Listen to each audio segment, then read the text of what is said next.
Noong 2022, inayos ng leader ng iglesia na magdilig ako ng ilang bagong mananampalataya na medyo mahusay ang kakayahan. Sa loob-loob ko ay natuwa ako rito.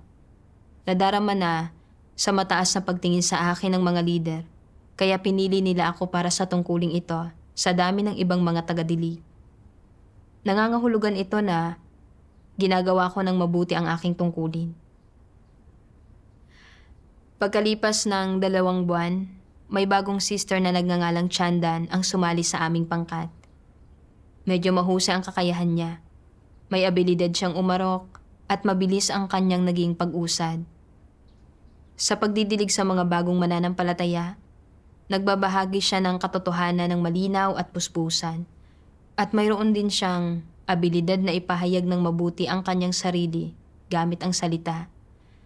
At nagbabahagi siya ng malinaw at organisado. Agad akong nakaramdam ng krisis. Iniisip na may mahusay na kakayahan si Chandan at napakabilis niyang umuusad. Kung magpapatuloy ito, hindi ba at malalampasan niya ako? Kung magawa niya, mangangahulugan ito na hindi ako kasing galing niya. At anong dignidad na lang ang matitira sa akin kung ganoon? Isinasaalang-alang ito, lihim kong napagpasyahan na magsikap na sangkapan ng mga katotohanan ang aking sarili at mapagbuti ang abilidad kong magpahayag. Determinadong hindi niya ako malampasan kahit ano ang mangyari. Gayunpaman, kahit gaano ko man subukan, napakaliit ng aking pag-usad. Sa paglutas sa mga problema, habang mas lalo kong ninanais na maayos na ipahayag ang aking sarili, mas lalo kong hindi maintindihan, ni hindi ko man lang magamit ang abilidad kong magpahayag na mayroon naman na ako. Ang makita si Chanda na makapagbahagi ng mga katotohanan para malutas ang mga problema ay labis na nagpapahina sa loob ko. Pagtagal-tagal, napili si Chanda na maging leader ng pangkat. Napuno ako ng inggit at pakiramdam ko lubusang natapakan ng aking dangal. Ayaw ko sa kanya mula sa kaibuturan ng aking puso. Nadarama na dahil sa presensya niya kaya sobra akong napahiya. Pagkatapos noon, malungkot ako araw-araw. Walang sigla sa aking tungkulin at nagrereklamo pa sa Diyos na hindi ako nabigyan ng mahusay na kakayahan tulad ng sa kanya. Minsan, kapag may inayos na mga gampanin para sa akin si Chandan, hindi ako nakikipagtulungan at sinisimangutan ko siya. Nang tukuyin niya ang mga problema sa gawain ko ng pagdidilig, naging mapanglaban ako at nakapagbitiw ng masasakit na salita. Kalaunan, 2 pang sister ang sumali sa aming pangkat. Nang makita ko silang humihingi ng tulong kay Chandan sa halip na sa akin, para akong sinampal sa muka. Napakasama ng loob ko dahil dito at isinisi ito sa pag-ungos niya sa akin.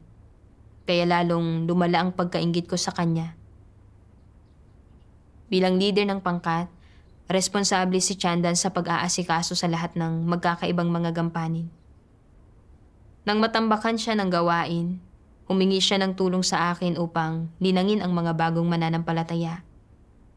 Naisip ko, kung maayos kong malilinang ang mga bagong mananampalataya, hindi ba at sa iyo mapupunta ang lahat ng pagkilala?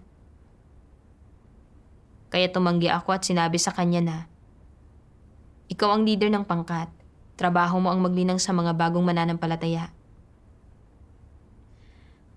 Sa isang pagtitipon, ibinahagi ni Chanda na ang pagiging leader ng pangkat ay puno ng hamon at pinag-iisipan niyang magbitaw sa tungkuling ito. Nang marinig ko ito, sa halip na pagnilayan ko ang aking sarili, ikinatuwa ko pa ang mga paghihirap niya at sa loob ko ay kinutya ko siya.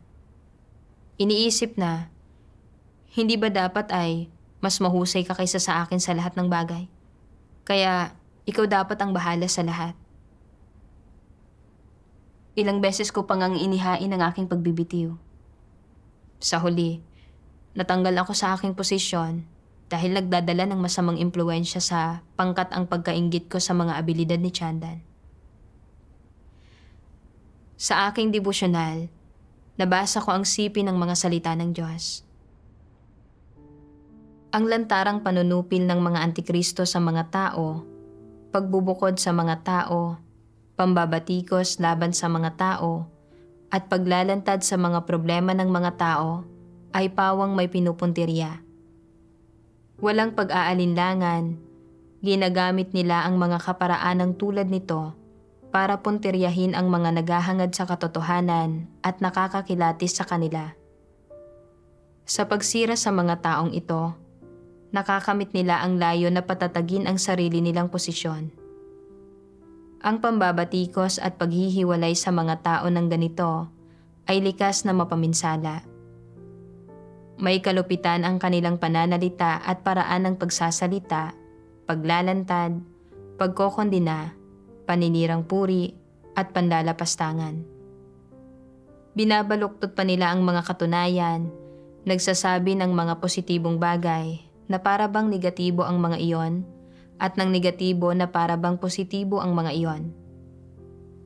Ang pagbabaligtad ng itim at puti at paghahalo-halo ng tama at mali ng ganito ay isinasakatuparan ang layo ng mga antikristo na talunin ang mga tao at sirain ang reputasyon ng mga ito.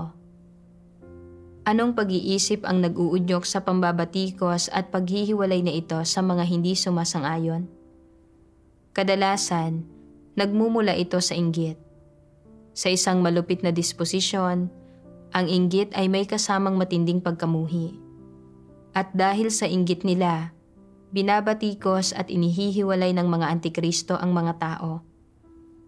Sa sitwasyong katulad nito, kung ang mga antikristo ay malalantad, maiuulat, mawawala ng katayuan, at lubos na mababatikos sa kanilang isipan, hindi sila magpapasakop ni matutuwa roon at magiging mas madali pa nga na magkaroon sila ng determinasyong maghiganti. Ang paghihiganti ay isang uri ng pag-iisip at isang uri din ito ng tiwaling disposisyon. Kapag nakikita ng mga antikristo na nakasisira sa kanila ang ginawa ng isang tao na mas may kakayahan ng iba kaysa sa kanila, o na mas maganda o mas madunong ang mga pahayag at mungkahi ng isang tao kaysa sa kanila, at sumasang-ayon ang lahat sa mga pahayag at mungkahi ng taong iyon, nadarama ng mga antikristo na nanganganib ang kanilang posisyon, umuusbong ang inggit at pagkamuhi sa kanilang puso, at nambabatikos at naghihiganti sila. Kapag naghihiganti, karaniwan na ang mga antikristo ang unang umaatake sa kanilang pinupuntirya. Maagap sila sa pambabatikos at pagpapabagsak sa mga tao hanggang sa magpasakop ang mga ito. Saka lamang nila madarama na nakapaglabas na sila ng galit. Ano ang iba pang mga pagpapamalas ng pambabatikos at paghihiwalay sa mga tao? Paghamak sa iba. Ang paghamak sa iba ay isa sa mga paraan ng pagpapamalas nito. Gaano ka man kahusay sa paggawa ng iyong trabaho, hahamakin o kukondinahin ka pa rin ng mga antikristo hanggang sa ikaw ay maging negatibo at mahina at hindi na makatayo.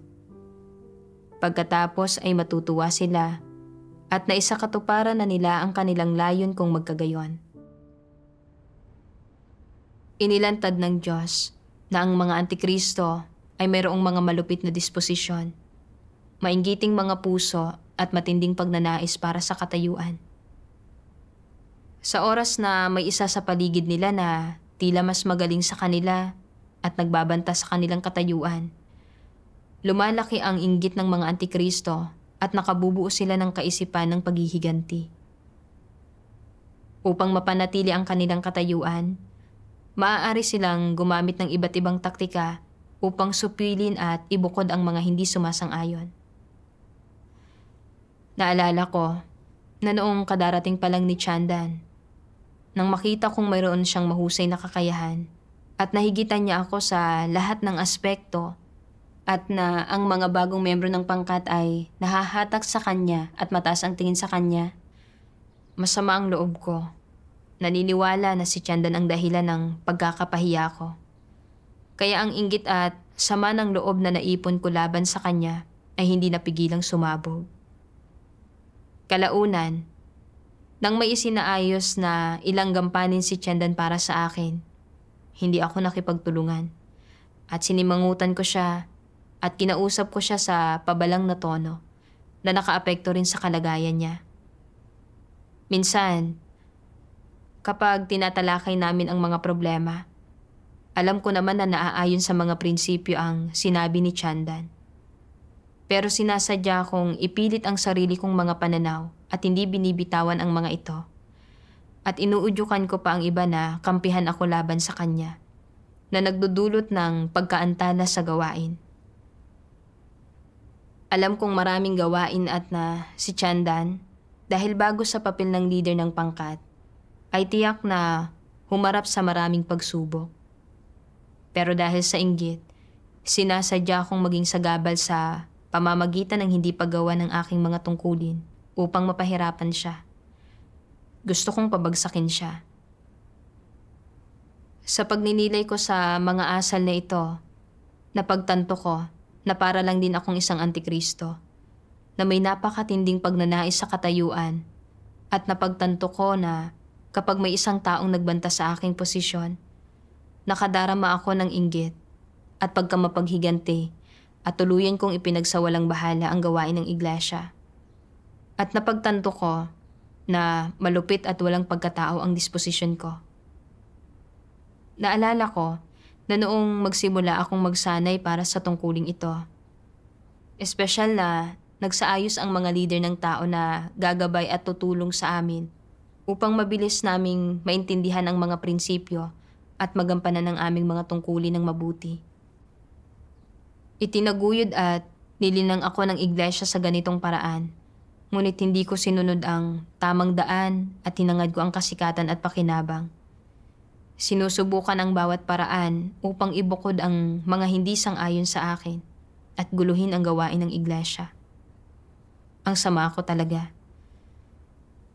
Pagkatapos, may nabasa akong isa pang sipi ng salita ng Diyos.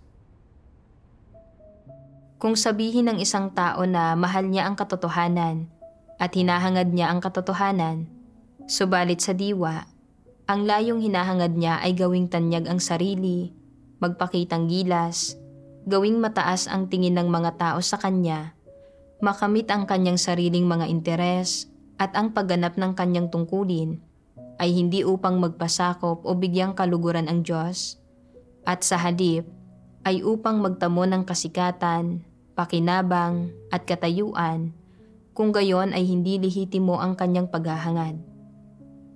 At kung ganoon ang kaso, pagdating sa gawain ng iglesia, balakid ba ang kanyang mga kilos o nakakatulong ba ang mga ito upang maisulong iyon? Malinaw na balakid ang mga ito, hindi napapasulong ng mga ito ang gawain ng iglesia. Ang ilang tao ay nagkukunwaring gumagawa ng gawain ng iglesia, subalit naghahangad naman ng sarili nilang kasikatan, pakinabang at katayuan, nagpapatakbo ng sarili nilang operasyon, bumubuo ng sarili nilang maliit na grupo, ng sarili nilang munting kaharian. Ginagawa ba ng ganitong uri ng tao ang kanyang tungkulin? Lahat ng gawaing ginagawa nila, sa esensya, ay nakakagambala, nakakagulo, at nakakapinsala sa gawain ng iglesia. Ano ang kahihinatnan ng paghahangad nila ng kasikatan, pakinabang, at katayuan? Una, naaapektuhan ito kung paano kinakain at iniinom ng mga taong hinirang ng Diyos ang salita ng Diyos ng normal, at paano nila nauunawaan ang katotohanan, hinahadlangan nito ang kanilang buhay pagpasok, pinipigilan silang pumasok sa tamang landas ng pananalig sa Diyos, at inaakay sila patungo sa maling landas na nakakapinsala sa mga taong hinirang at dinadala sila sa kapahamakan. At ano ang ginagawa nito sa gawain ng iglesia sa huli? Ito ay panggugulo, pamiminsala, at pagbuwag. Ito ang kahihinatnang idinudulot ng paghahangad ng mga tao sa kasikatan, pakinabang, at katayuan. Kapag ginagawa nila ang kanilang tungkulin sa ganitong paraan, Hindi ba ito masasabing pagtahak sa landas ng isang antikristo? Kapag hinihingi ng Diyos na isantabi ng mga tao ang kasikatan, pakinabang, at katayuan, hindi naman sa pinagkakaitan niya ang mga tao ng karapatang mamili, bagkos, ito ay dahil habang hinahangad ang kasikatan, pakinabang, at katayuan, nagagambala at nagugulo ng mga tao ang gawain ng iglesia at ang buhay pagpasok ng mga taong hinirang ng Diyos at maaari pa ngang makaimpluwensya sa pagkain at pag-inom ng maraming tao ng mga salita ng Diyos, sa pag-unawa nila sa katotohanan at sa pagkamit nila ng kaligtasan ng Diyos. Ito ay isang katunayang hindi mapag-aalinlanganan. Kapag hinahangad ng mga tao ang sarili nilang kasikatan, pakinabang at katayuan, siguradong hindi nila hahangarin ang katotohanan at hindi nila matapat na tutuparin ang kanilang tungkulin. Magsasalita at kikilos lamang sila alang-alang sa kasikatan, pakinabang at katayuan, at lahat ng gawaing ginagawa nila nang wala ni katiting na exception ay alang-alang sa mga bagay na iyon. Ang umasal at kumilos sa gayong paraan ay walang pagdududang pagtahak sa landas ng mga antikristo. Ito ay isang paggambala at panggugulo sa gawain ng Diyos at lahat ng iba't ibang kahihinatnan nito ay nakakahadlang sa pagpapalaganap ng ebanghelyo ng kaharian at sa pagsasakatuparan sa kalooban ng Diyos sa loob ng iglesia. Kaya, maaaring sabihin ng isang tao nang may katiyakan na ang landas na tinatahak ng mga naghahangad ng kasikatan, pakinabang at katayuan ay ang landas ng paglaban sa Diyos. Ito ay sadyang paglaban sa Kanya, pagkontra sa Kanya. Ito ay ang makipagtulungan kay Satanas sa paglaban sa Diyos at pagsalungat sa Kanya. Ito ang kalikasan ng paghahangad ng mga tao sa kasikatan, pakinabang at katayuan. Ang mali sa mga taong naghahangad ng pansarili nilang mga interes ay ang hinahangad nila ang mga mithiin ni Satanas at ang mga ito ay masasama at mga hindi makatarungang layon. Kapag hinahangad ng mga tao ang mga personal na interes gaya ng kasikatan, pakinabang at katayuan, hindi nila namamalayang nagiging kasangkapan na pala sila ni Satanas, nagagamit na sila ni Satanas at, higit pa rito, nagiging kinatawan sila ni Satanas. Isang negatibong papel ang ginagampanan nila sa iglesia, sa gawain ng iglesia, at sa normal na buhay iglesia, at normal na paghahangad ng mga taong hinirang ng Diyos. Ang epekto nila ay mang-abala at maminsala.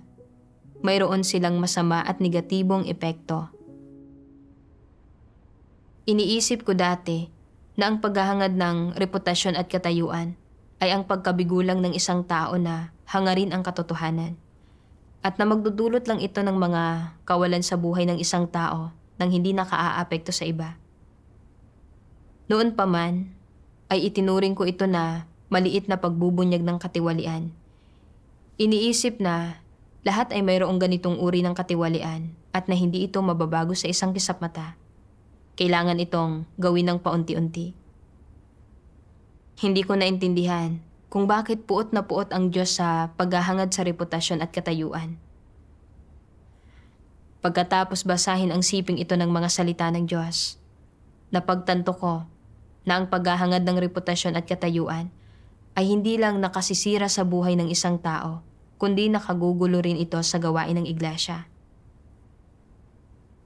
Si Chandan ang leader ng pangkat at dapat sana ay sinuportahan at tinulungan ko siya sa kanyang gawain.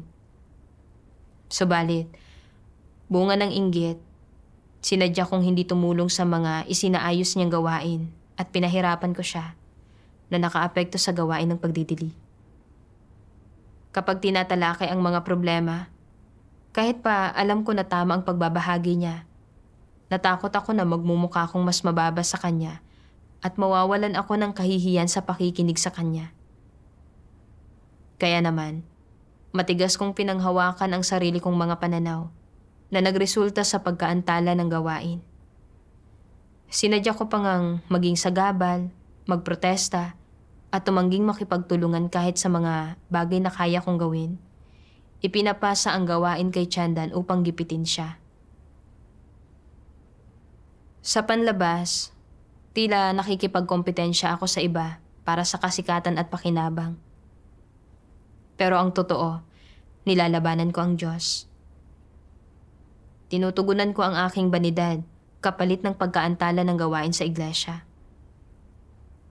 Ngayon ko lang naintindihan na maraming antikristo ang napatalsik hindi dahil hinangad nila ang reputasyon at katayuan o dahil may mga tiwaling disposisyon sila, kundi nang dahil sa paghahangad ng kasikatan at katayuan.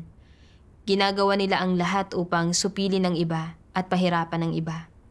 Ginugulo ang gawain ng sambahayan ng Diyos at gumagawa ng masasamang gawain. Sa kalikasan nito, ang mga kilos ko ay katulad ng sa mga antikristo.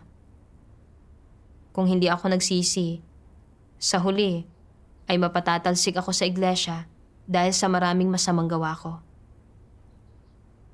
Sa pagninilay ko rito, ay natakot ako. Nang oras na iyon, bahagya akong nasiraan ng loob. Iniisip kung may pag-asa pa ako upang maligtas pagkatapos ng maraming kasamaang nagawa ko. At kung ginagamit ba ng Diyos ang sitwasyong ito upang ibunyag at itiwalag ako. Kalaunan, may nabasa akong sipi ng mga salita ng Diyos. Ngayon ay hindi lamang ninyo nagagawang makita ang Diyos, kundi ang mas mahalaga, natanggap ninyo ang pagkastigo at paghatol, natanggap ninyo itong napakalalim na pagliligtas, ibig sabihin, natanggap ninyo ang pinakadakilang pagmamahal ng Diyos. Sa lahat ng kanyang ginagawa, totoong mapagmahal ang Diyos sa inyo. Wala siyang masamang layon. Dahil sa inyong mga kasalanan kaya niya kayo hinahatulan upang pagnilayan ninyo ang inyong sarili at tanggapin ang napakalaking pagliligtas na ito. Lahat ng ito ay ginagawa para gawing ganap ang tao. Mula simula hanggang wakas, ginagawa na ng Diyos ang kanyang buong makakaya upang iligtas ang tao at wala siyang hangaring ganap na wasakin sa kanyang sariling mga kamay ang mga taong kanyang nilikha. Ngayon, naparito siya sa inyo upang gumawa. Hindi ba ito mas maituturing na pagliligtas? Kung kinamuhian niya kayo, gagawa pa ba siya ng gayon kalaking gawain upang personal kayong gabayan? Bakit niya kailangang magdusa ng gayon? Hindi kayo kinamumuhian ng Diyos o wala siyang anumang masamang layon sa inyo. Dapat ninyong malaman na ang pagmamahal ng Diyos ang pinakatotoo. Dahil lamang sa mapaghimagsik ang mga tao, kaya niya sila kailangang iligtas sa pamamagitan ng paghatol. Kung hindi dahil dito, imposible silang mailigtas. Pagkatapos mabasa ang mga salita ng Diyos, labis akong naantig at napagtanto ko kung gaano ako naging hindi makatwiran. Ang pagkakatanggal ko ngayong araw ay dahil naghangad ako ng kasikatan at pakinabang at dahil hindi ako lumakad sa tamang daan kundi gumawa ako ng masama at ginulo ko ang gawain ng iglesia. Ano pa't dapat kong tanggapin ang pagdidisiplina at pagtutuwid sa halip na unawain ko ng mali ang layunin ng Diyos. Pinagnilayan ko rin kung bakit ako nakagawa ng gayong masasamang gawa. Maliban sa pagkakaroon ng matinding pagnanasa sa reputasyon at katayuan, walang-wala ako ng puso na may takot sa Diyos.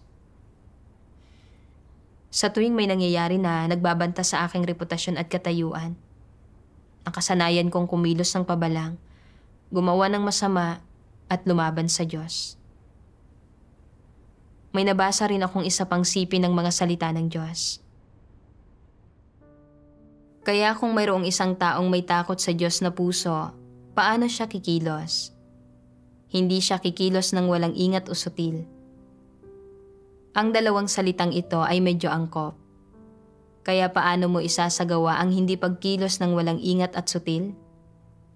Dapat tayong magkaroon ng pusong naghahanap. Kapag nahaharap sa isang problema, totoong naghahanap ng sagot ang ilang tao mula sa iba.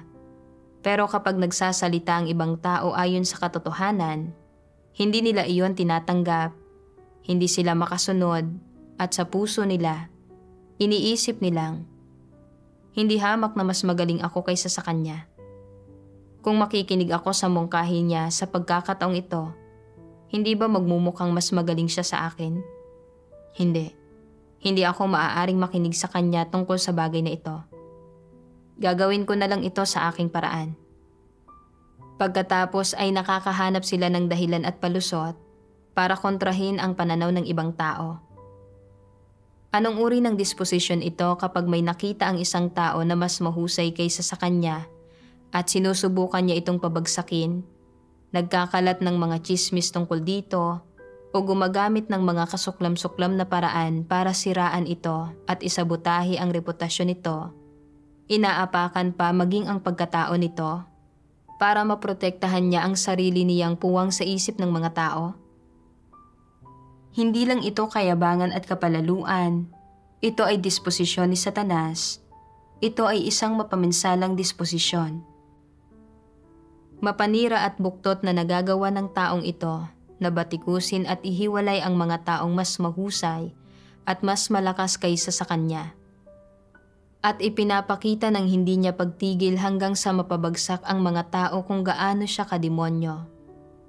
Dahil namumuhay siya ayon sa disposisyon ni Satanas, malamang na maliitin niya ang mga tao, subukang isangkalan sila at pahirapan sila. Hindi ba ito paggawa ng masama?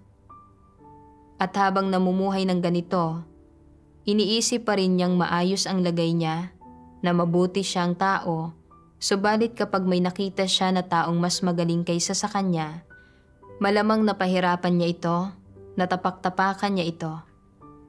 Ano ang issue rito? Hindi ba't ang mga taong kayang gumawa ng ganoong masasamang gawa ay mga immoral at matitigas ang ulo? Ang mga gayong tao ay iniisip lamang ang sarili nilang mga interes, isinasaalang-alang lamang nila ang sarili nilang damdamin, at ang tanging nais nila ay matupad ang sarili nilang mga pagnanais, ambisyon at pakay. Wala silang pakialam kung gaano kalaking pinsala ang idinudulot nila sa gawain ng iglesia, at mas gugustuhin nilang isakripisyo ang mga interes ng sambahayan ng Diyos para maprotektahan ang kanilang katayuan sa isipan ng mga tao at ang sarili nilang reputasyon. Hindi ba't ang mga taong gaya nito ay mapagmataas at nag-aakalang mas matuwid sila kaysa sa iba, mga makasarili at ubod ng sama? Ang gayong mga tao ay hindi lamang mapagmataas at nag-aakalang mas matuwid sila kaysa sa iba, labis din silang makasarili at ubod ng sama. Hinding-hindi sila mapagsaalang-alang sa mga layunin ng Diyos. Mayroon bang may takot sa Diyos na puso ang gayong mga tao? Wala man lang silang may takot sa Diyos na puso. Ito ang dahilan kung bakit wala silang pakundangan kung kumilos at ginagawa nila ang anumang gusto nila nang walang nadaramang anumang pagsisisi, walang anumang pangamba, walang anumang pagkabalisa o pag-aalala, at hindi iniisip ang mga ibubunga nito.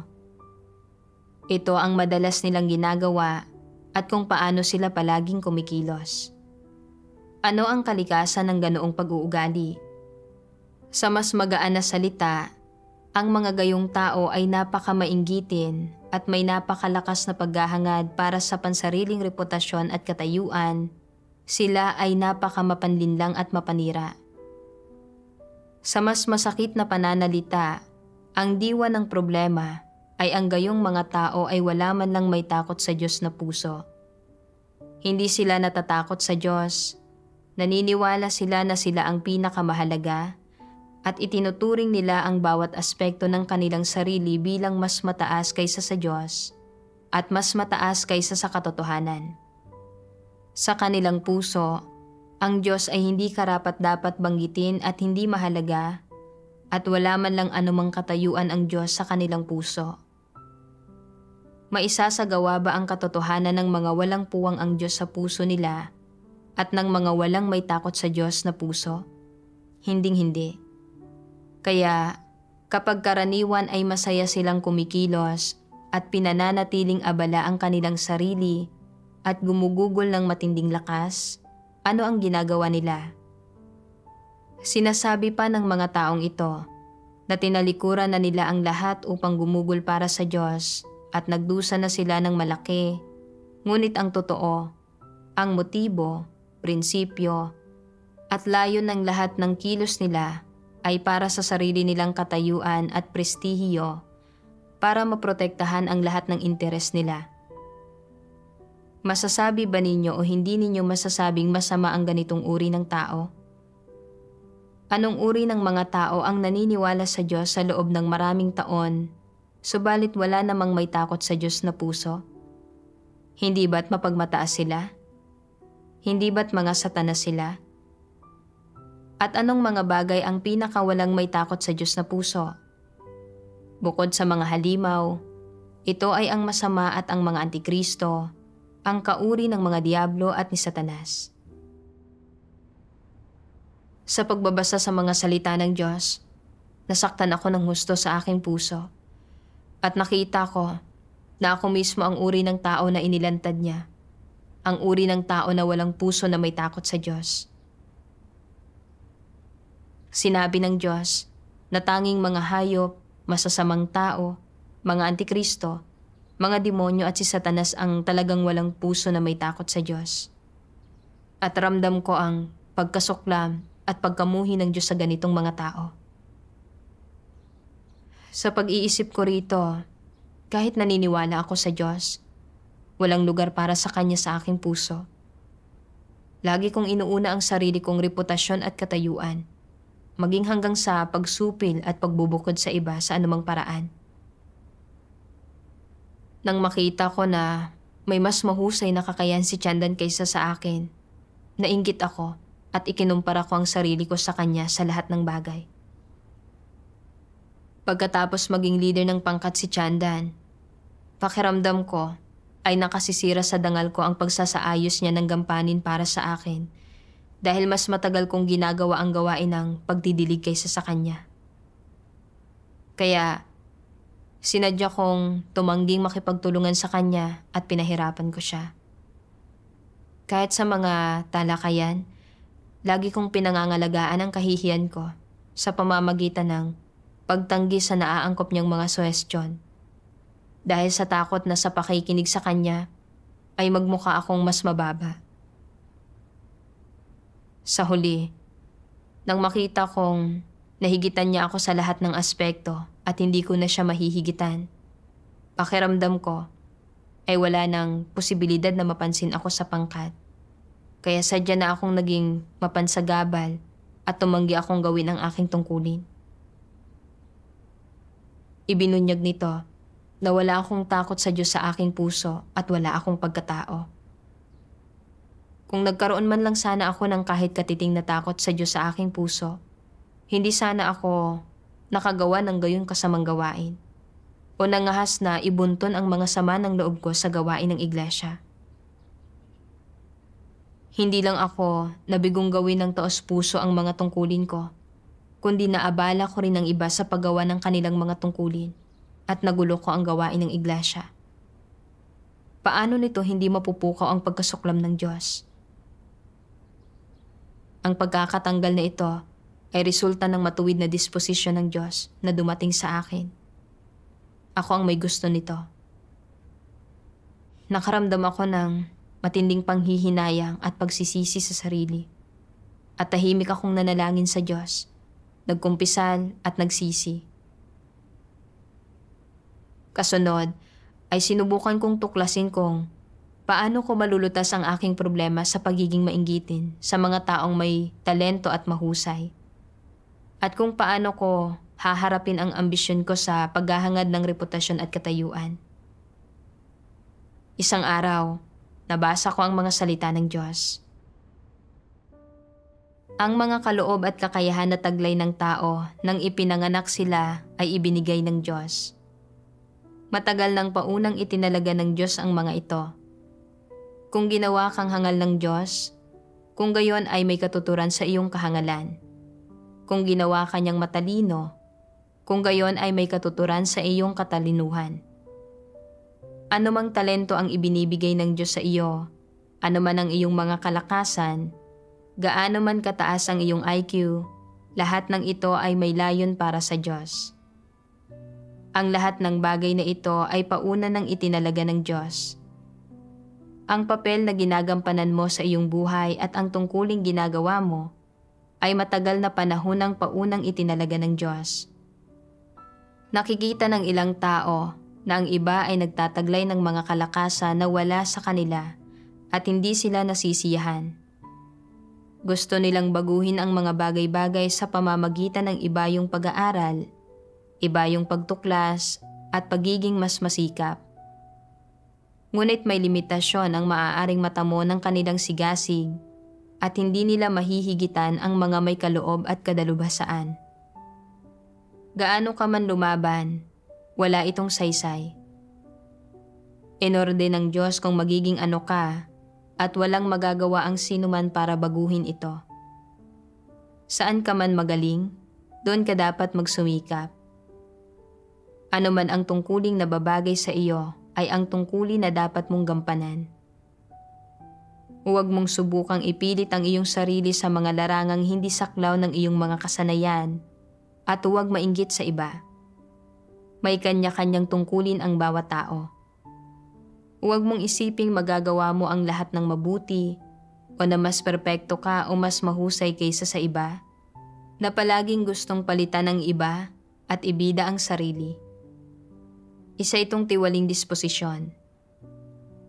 Kapag may ganoon kang disposisyon, palagi mong sinisikap na pigilan ang iba, palagi mong sinusubukang maungusan ang iba, palagi mong minamanipula ang iba, palaging sinusubukang may makuha sa mga tao. Labis kang naiinggit, wala kang sinusunod, at palagi mong sinusubukan na mamukod-tangi sa lahat. Magiging problema ito.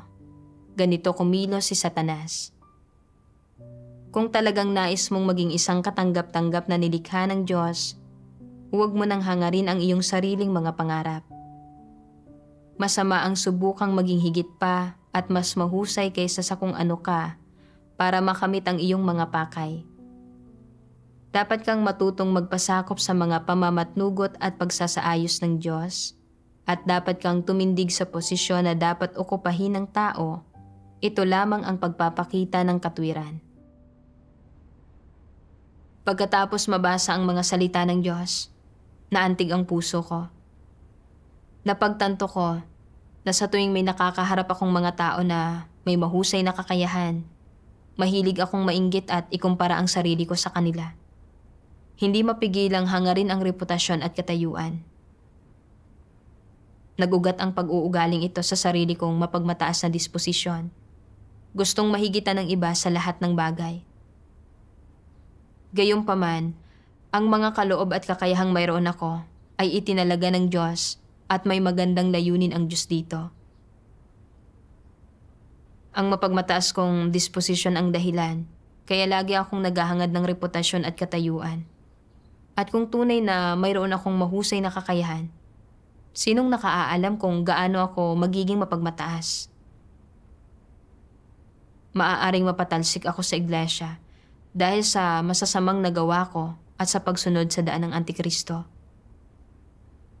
Ang itinadhana ng Diyos na pangkaraniwang kakayahan ko ay isang paraan ng protection sa akin. Idagdag pa, hindi hinihingi ng Diyos sa atin na maging superhero tayo o dakilang mga tao at maging mas mataas sa iba sa lahat ng bagay. Ang pinahahalagahan ng Diyos ay iyong tayo, ayon sa ating mga tayog at kakayahan, ay lubos na magamit ang ating mga kayang gawin, tumutuon sa maayos na pagtupad sa ating mga tungkulin ng may tapat na puso. May mas mahusay na kakayahan si Chandan at tungkulin niyang tumulong na pangunahan ang kabuuang gawain bilang leader ng pangkat. Dapat sana ay sinuportahan ko at nakipagtulungan ako sa kanya. Natuto sa kanyang mga kalakasan at gumawa ng nakikiisa sa kanya upang natupad ko ng mas maayos ang aking mga tungkulin. Mahusay man o hindi ang aming kakayahan, Ang layunin ng lahat ay ang magampanan ng mabuti ang aming tungkulin. At iyon ang pinakamahalagang bagay. Ang palagi kong pagkukumpara at pakikipagkompetensya sa iba, sa totoo lang, ay paglaban sa Diyos at hindi pagpapasakop sa kataas-taasang kapangyarihan at pagsasaayos ng Diyos. At dinala lang ako nito upang masadlak sa mga pagpapahirap ni Satanas. Sa pagninilay ko sa kung paanong hindi ko pinahalagahan ang pagkakataon na gawin ang mga tungkulin ko, at sa halip, tumuon ako sa pakikipag-away at pakikipagkompetensya sa iba, may panghihinayang akong naramdaman. Pagkalipas ng ilang buwan, isinaayos ng mga lider na gumawa ako kasama si Chandan at ng iba pa. Noong una, medyo nag-alala ako. Natatakot na baka maglantad akong muli ng mga tiwaling disposisyon. Gayunpaman, alam ko ring isinaayos ng Diyos ang sitwasyong ito at isang pagkakataon ito para sa akin upang magsisi. Hindi ko gustong biguin ang Diyos, kaya kailangan ko itong harapin. Sinadya kong magdasal pa sa Diyos, humihingi ng proteksyon upang makapamuhay ako sa Kanyang presensya. At palagi kong pinaaalalahanan ng aking sarili na huwag maghangad ng kasikatan at pakinabang o ikumpara ang sarili ko sa iba. Naalala ko minsan na napansin ko ang isang sister na malaki ang pag-usad at nawalan agad ako ng kumpiyansa at nabalisa ako. Natatakot na mahigitan ako ng sister at ako ang maging pinakamahina ang kakayahan sa pangkat at mawala ng kahihiyan. Agad kong napagtanto na ikinukumpara ko na naman ang aking sarili sa iba at sadya akong nagdasal sa Diyos sa puso ko. Naisip ko ang mga salita ng Diyos na nabasa ko dati.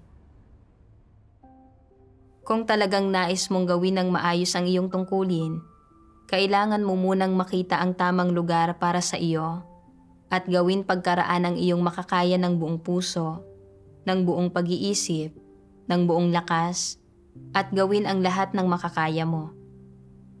Ito ay pasok sa pamantayan at ang gayong pagganap sa tungkulin ay may antas ng kadalisayan.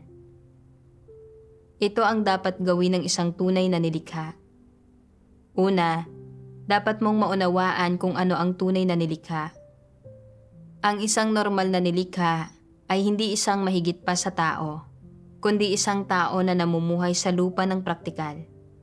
Hindi talaga siya ekstraordinaryo at katangi-tangi. Sa halip ay katulad lamang ng ordinaryong tao.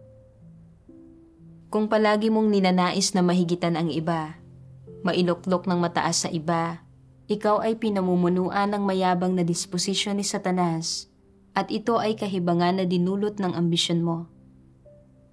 Ang totoo ay hindi mo ito matatamo at imposible para sa iyo na magawa ito. Hindi ka binigyan ng Diyos ng gayong talento o kasanayan at hindi ka rin niya binigyan ng gayong diwa. Huwag mong kalimutan na ikaw ay isang karaniwang kasapi ng sangkatauhan, hindi naiiba sa iba sa anumang paraan. Sadya lang na maaaring naiiba ang iyong anyo, pamilya, at pinagmulang pamilya, at maaaring may mga pagkakaiba sa iyong mga kalakasan at kaloob. Ngunit huwag mong kalimutan ito. Gaano ka man natatangi, ito ay nasa ganitong maliliit na bagay lamang, at ang iyong tiwaling disposisyon ay katulad ng sa iba. Ang saloobin na dapat mayroon ka at ang mga prinsipyo na dapat mong panghawakan sa pagtupad ng iyong tungkulin ay katulad ng taglay ng iba. Tanging sa kanilang mga kalakasan at kaloob nagkakaiba ang mga tao. Tinulungan ako ng mga salita ng Diyos na maunawaan na isa kong ordinaryong nilikha, isang normal na tao. Normal na may mga bagay akong hindi alam o larangan kung saan hindi ako kasing galing ng iba. Hindi naman dahil sa nauna akong magsagawa ng pagdidilig sa mga bagong mananampalataya. Ibig sabihin ay, dapat na mas mahusay na ako sa iba sa lahat ng aspekto. Ang pag-iisip sa ganitong paraan ay mapagmataas at hindi makatwiran. Hinihingi ng Diyos na maging normal na tao ako Nagawin ko ang makakaya ko ng may pag-iingat at magamit ko ng lubos ang mga kakayahan ko ayon sa aking tayog at kakayahan. Bukod dito, binigyan ng Diyos ang bawat isa ng magkakaibang kakayahan at kalakasan. Sa paggawa ng magkakasama, mapupunan natin ang kalakasan at kahinaan ng bawat isa. Makapagtutulungan ng maayos, nakapakipakinabang sa tungkulin. Kung may mga kakayahan ang sister na wala ako, dapat akong matuto mula sa kanya at maging ito ay paraan ng Diyos na mapunan ang mga kakulangan ko. Nagdulot sa akin ng maginhawang pakiramdam ang pagkakatanto ko sa layunin ng Diyos. At unti-unti akong mas nakatuon sa aking mga tungkulin. Nang makaharap kong muli si Chandan, nagawa ko ng suportahan ang gawain niya at nakipagtulungan ako ng maayos sa kanya. Kung nahaharap ako sa mga bagay na hindi ko maintindihan, handa akong isantabi ang aking dangal at humingi ng payo mula sa kanya. Sa pagsasagawa sa ganitong paraan, naging magaan at maginhawa ang pakiramdam ko at nagkaroon din ako ng kaunting pag-usad sa paggampan ko sa aking mga tungkulin. Nagpapasalamat ako sa Diyos para dito.